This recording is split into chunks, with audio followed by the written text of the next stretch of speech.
Welcome back to another technical deep dive here in the debug zone. Today we're tackling a big question and breaking it down with insights from other users. Hopefully this clears up some misconceptions and helps you get the answer you need.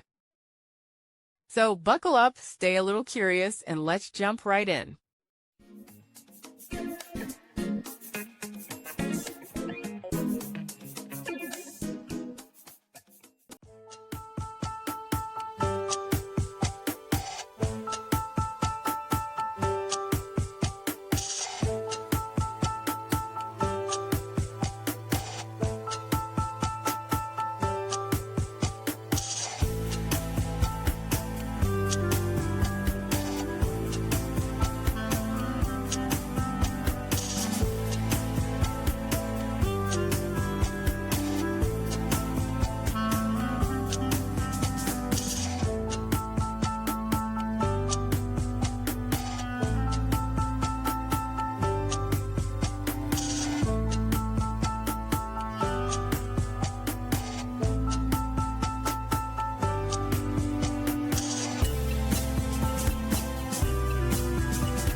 And that's a wrap.